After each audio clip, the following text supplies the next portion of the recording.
Mike Tyson suffers a medical emergency while on a plane. Put up a picture for a mask. He was going to LA, and the representative for Mike Tyson has confirmed via the New York Post that Tyson suffered a medical scare on a Sunday flight from Miami to Los Angeles due to an ulcer. It was a flare-up.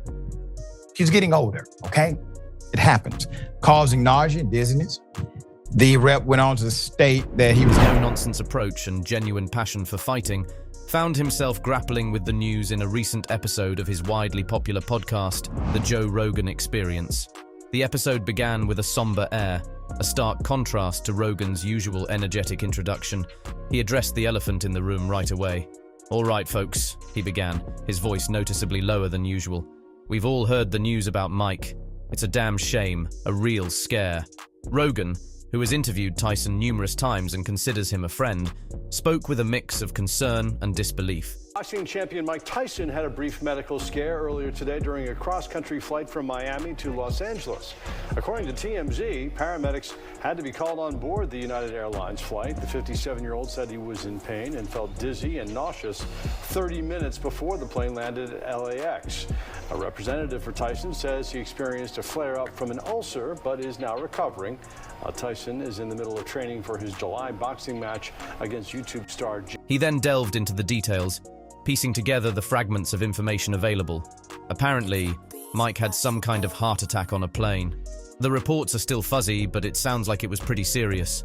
Rogan, ever the inquisitive host, expressed his frustration with the lack of clarity. "I wish we knew more. What caused it? How bad is it?" These are questions we all want answers to. The conversation then shifted to Tyson's health and the potential risks he faced. Rogan, a passionate advocate for fitness and a self-proclaimed biohacker, discussed the dangers of pushing the body to the limit, especially at Tyson's age. "Mike's always been a phenomenal athlete," Rogan said, "but boxing is a brutal sport. Those years of taking punishment in the ring definitely take a toll on your body." He wasn't wrong. Tyson's ferocious fighting style, while captivating audiences, had undoubtedly put immense strain on his cardiovascular system. For my health, for my mortality more than anything, subconsciously I think. That's what's the reason why I did it, just to be healthy. And then this stuff goes on, then this, and then I meet a doctor and say, "Hey, you should do this and this, and you should try stem cell." I'm like, "You never tried stem cell?" But this is what really got me interested in this stuff. I interviewed, which I like to do you as well, on my podcast. If you're licensed to do it, Not so long ago, Mike Tyson and Joe Rogan spoke about health and stem cells for better lifestyle. Rogan also mentioned Tyson's past struggles with substance abuse, a well-documented aspect of the boxer's life. While Mike's come a long way, we all know he's had his demons, Rogan said cautiously. Heart disease is a complex issue, and past drug use can definitely be a contributing factor. Here, Rogan's voice held a hint of worry. He clearly cared about Tyson's well-being and expressed concern that past mistakes might be coming back to haunt him. The conversation then opened up to the audience, with callers expressing their own shock and well wishes for Tyson. One caller pointed out the recent exhibition fight talks between Tyson and Jake Paul. "Do you think this health scare might put the kibosh on that fight?" he asked. Rogan pondered the question for a moment. "Honestly, I have no idea," he admitted. "If Mike's health is compromised, there's no way he should be stepping into the ring, exhibition or not. His health needs to be the top priority." This statement resonated with many fans who believed a fight, even an exhibition, would be a reckless gamble with Tyson's health. As the conversation flowed, Rogan reminisced about his past encounters with Tyson. He shared funny anecdotes about their interviews, highlighting Tyson's wit and intelligence beyond the ferocious persona. These stories served as a reminder of the complex man behind the legend. "Mike's a fighter, that much is true," Rogan concluded, "but he's also a human being, and right now, he needs our support and well wishes." The episode ended on a hopeful note. Rogan, while acknowledging the seriousness of the situation, expressed his belief in Tyson's resilience. "Mike's a tough guy," he said. "He's overcome a lot in his life. I truly believe he can fight his way back from this too." You need to. I just thought of it right now when you said that. I was like, goddamn, Mike would be great at yoga. Because you would get obsessed with it. It's hard to do. Yeah. It's fucking hard. My family don't like my obsession habit. I was Of course they don't. But that's how you become a Mike Tyson. You have to be an obsessed person. I'll be in the home. I won't eat for days. However, a lingering question remained unanswered. Would Mike Tyson be able to overcome this health scare? Would he ever step back into the ring, even for an exhibition? Only time would tell. Rogan, like the rest of the fight world, waited with bated breath for the next update on the Iron Mike's health. And for those who wanted to stay updated on the situation, Rogan, with a sly grin, concluded, "Keep your eyes peeled on this channel, folks. We'll be sure to bring you the latest news on Mike Tyson as soon as it breaks." With that, he signed off, leaving the audience both informed and intrigued about the future of the boxing legend. Podcast twice, and the first time he did it, Mike was like heavier. He was smoking weed all the time. He was so chill. It's like, wow. It's like Mike Tyson's like such a sweet guy. And then Mike Tyson signed up for the Roy Jones fight. And the next time he came in, he was 225. Forearms were jacked, and he was intense. And I made a decision to make the table wider. The opening of Joe Rogan's podcast that night crackled with an unsettling tension. Gone was the usual boisterous intro, replaced by a low, concerned rumble in Rogan's voice. "All right, folks," he began, leaning forward in his chair. "We gotta talk about Mike Tyson." A collective gasp seemed to emanate from the millions of viewers tuning in worldwide. News of Tyson's situation, rumors swirling about a serious health issue, had sent shockwaves through the combat sports community. Rogan, a longtime friend of Tyson and a pillar of the fight world, clearly felt the weight of the situation. "It seems like Mike's in some real trouble," he continued, his voice laced with worry. He then launched into a breakdown of the situation, piecing together the fragmented reports. Apparently, he had some kind of incident recently. Some reports say a heart attack, others mention chest pains. Whatever it was, it sounds like it was pretty damn serious. Frustration flickered across Rogan's face. "The details are all over the place," he muttered. "Wish we knew more. What caused it? How bad is it? These are questions everyone wants answers to, myself included." This lack of clarity only amplified the concern hanging heavy in the virtual air. The conversation then shifted to the potential reasons behind Tyson's health scare. Rogan, a self-proclaimed biohacker with a keen interest in fitness and health, delved into the dangers of pushing the human body to its limits. "Mike's a legend, no doubt about it," he said, his voice tinged with respect. "But boxing is a brutal sport. Years of taking punishment in the ring, it takes a toll on you eventually." Rogan wasn't wrong. Tyson's ferocious fighting style, while captivating audiences with its raw power, had undoubtedly put immense strain on his cardiovascular system. He then transitioned to another factor, Tyson's well-documented battle with substance abuse. "Mike's come a long way, but we all know he's had his demons," Rogan said cautiously. "Heart disease is a complex beast, and past drug use can definitely play a role." A hint of worry colored his voice as he spoke. Mike Tyson that was the guy. That's because the he guy. tapped back into that monster. He found it. Because you gotta have the monster. Have to. In order to be a world champion in any type of combat sport, you have to have that monster. Yeah. A legit monster inside of you that doesn't really live in the real world. Because in the real world, he doesn't work. Right.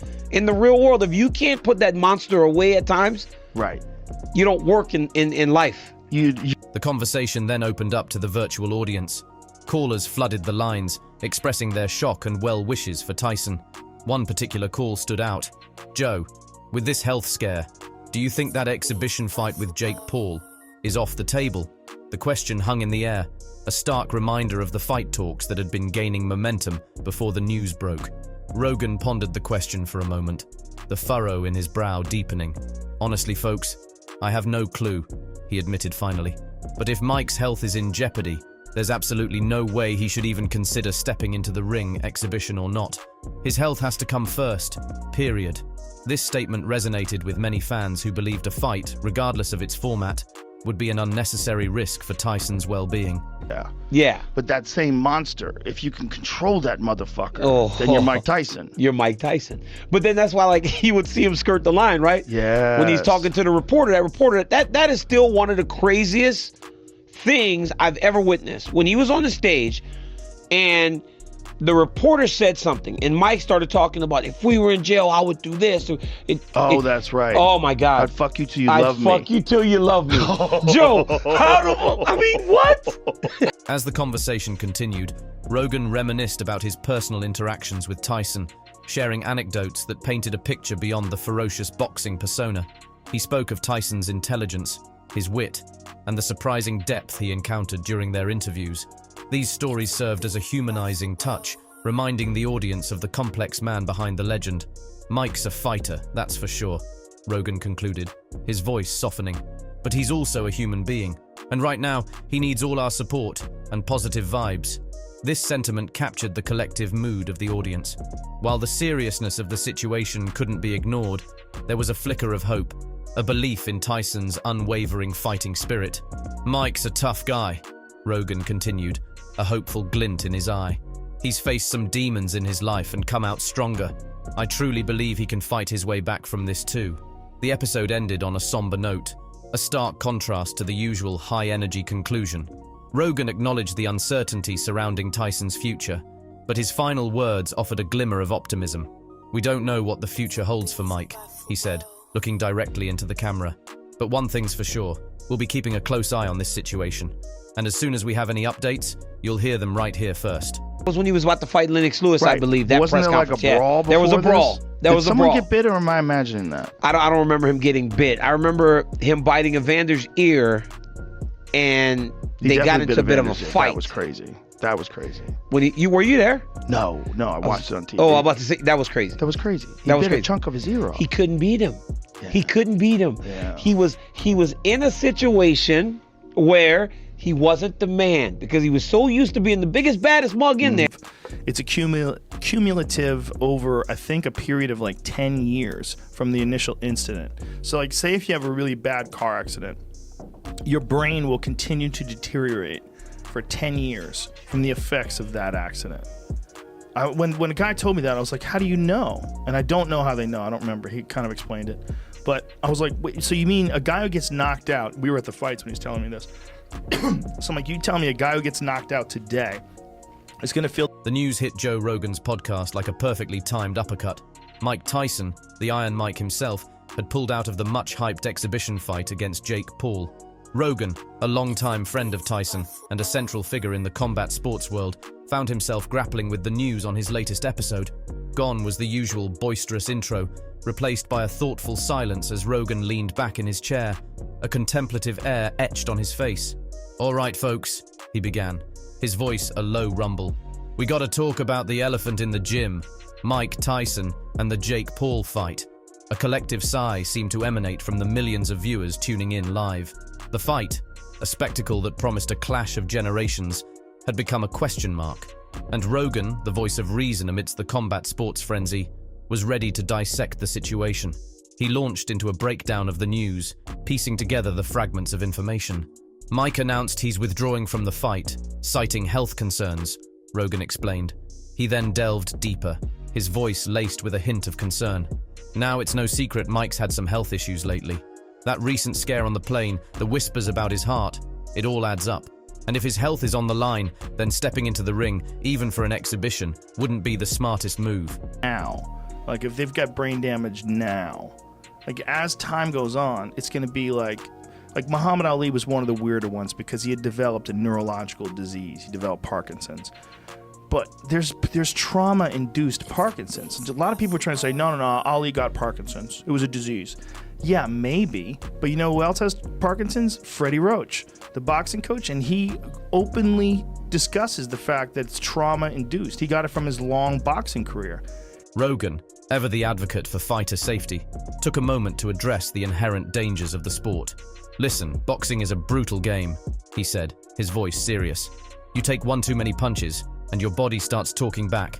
At Mike's age, pushing it in the ring, even against a younger fighter like Jake Paul, is just not worth the risk." He wasn't wrong. While the fight promised entertainment value, the potential for serious injury, especially considering Tyson's health, couldn't be ignored. The conversation then shifted to the ethics of exhibition matches involving older athletes. "These fights can be a nice payday," Rogan acknowledged, "but are they worth the potential consequences?" He posed the question to the audience, sparking a flurry of comments in the chat. Some viewers agreed with Rogan, highlighting the importance of prioritizing health over financial gain. Others saw it as a way for legends like Tyson to connect with fans one last time. Rogan then turned his attention to Jake Paul. "The kid's been pretty quiet since the news broke," he said. a hint of amusement in his voice.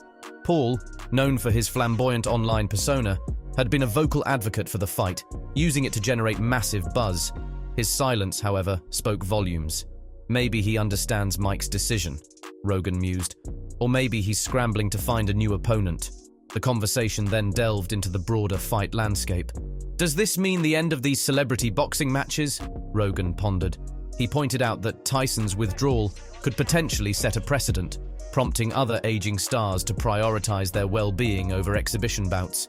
This, he argued, could be a positive development for the sport, focusing the spotlight on young, hungry fighters. The liver. This is the game. You know, you kick me in the liver, I kick you in the liver. And then later on, you develop liver cancer. And people are like, yeah, but he used to like to drink. Oh, he had sclerosis, had nothing to do with getting kicked a lot. Oh, okay. Nothing to do. I'm sure he has a super healthy brain after getting pounded on for decades. That's ridiculous. That doesn't make any sense. Jesus, yeah. As the episode progressed, Rogan shared personal anecdotes about Tyson. He spoke of their past interviews, highlighting Tyson's intelligence and humor that often went unseen beneath the ferocious boxing persona. These stories served as a reminder of the complex man behind the legend. Mike's a fighter, through and through, Rogan concluded, a hint of admiration in his voice. But even the toughest warriors know when to retreat for the sake of their health. The episode ended with a sense of closure, yet the conversation lingered.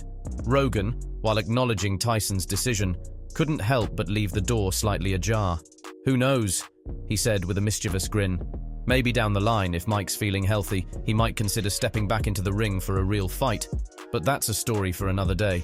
With that, he signed off, leaving his audience with a sense of intrigue about the future of Iron Mike and the ever-evolving world of combat sports. In his prime, where he was fucking terrifying. He was so fast, and he would do angles, and he was bobbing and weaving. You couldn't hit him, and he was just coming at you.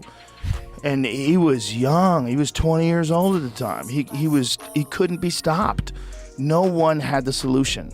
And I submit that Mike Tyson, the Mike Tyson that won the title against Trevor Berbick, the Mike Tyson that beat Larry Holmes, I think that Mike Tyson is the best heavyweight of all time. I don't think any... Joe Rogan leaned back in his chair, a mischievous glint in his eye, as he addressed his massive online audience. All right, folks, he boomed, his voice filled with a hint of amusement. Let's talk about the elephant in the gym, Mike Tyson and the cancelled Jake Paul fight. The comments section exploded with a flurry of messages, the debate over the recently nixed exhibition bout raging on. Rogan, a combat sports aficionado and longtime friend of Tyson, wasn't there to simply regurgitate the news.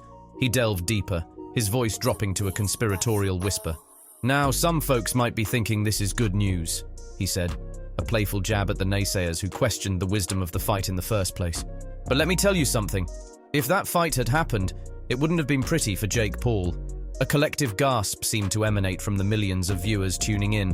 While the fight had its share of detractors, the image of a young YouTuber facing off against the legendary Iron Mike still held a morbid fascination for many. Rogan, ever the showman, reveled in the anticipation. Let's be real, he continued, his voice rising in excitement. Mike Tyson in his prime? He would have obliterated Jake Paul. Obliterated him.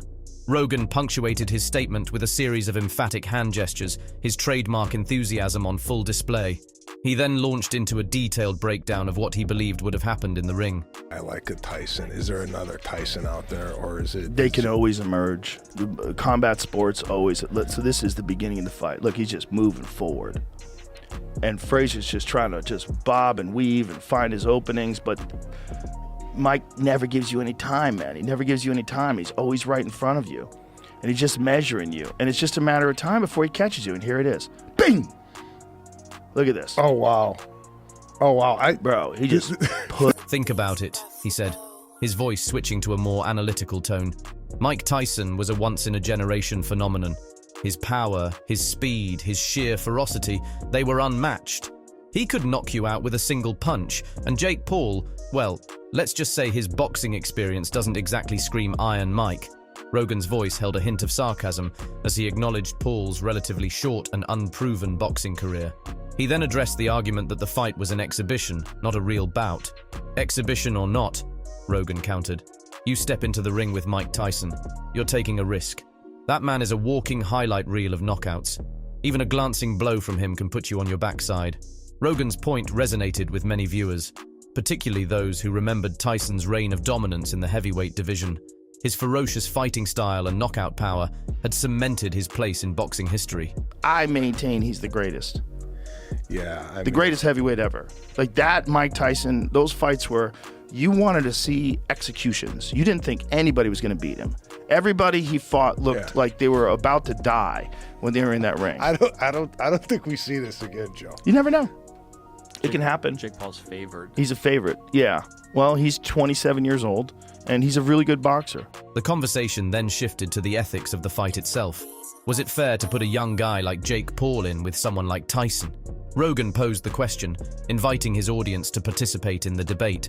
Some viewers agreed with Rogan, highlighting the potential for a mismatch and a serious injury. Others, however, saw it as a David versus Goliath scenario, a chance for Paul to prove himself against a legend. Rogan, ever the pragmatist, acknowledged both sides of the argument. "Look," he said, "I understand the appeal of the fight. It was a spectacle, a clash of generations. But ultimately, Mike's health concerns trumped everything else. The man's a legend, and his well-being needs to be the priority." However, Rogan couldn't resist a final jab at the hypothetical fight. "But let's not kid ourselves," he said with a sly grin.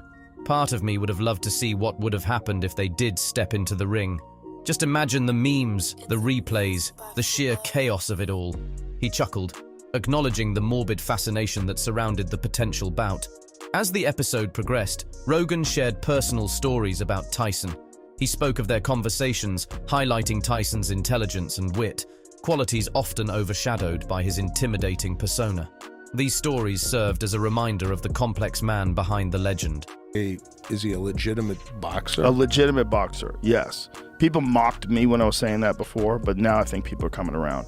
And the way I look at it, I say, if this kid was not a YouTuber, if he wasn't some guy that you knew from the time he was like 16 years old on YouTube, and you just saw him box, and you saw him knock out former UFC champions, you saw him beat legitimate boxers, or beat athletes, and beat a bunch of MMA fighters, you'd go, this kid... Mike Tyson is more than just a boxer, Rogan concluded, his voice filled with respect.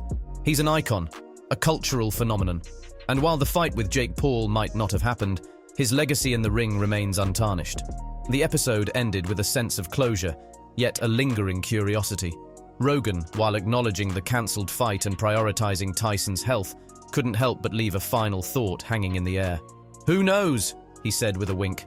"Maybe someday, down the line, we'll see Mike Tyson back in the ring. One last dance for the Iron Mike. But that, my friends, is a story for another day." With that, he signed off, leaving Rogan concluded with a sense of closure, yet a lingering curiosity. "Who knows?" he said with a wink. "Maybe someday down the line, we'll see Mike Tyson back in the ring. One last dance for the Iron Mike.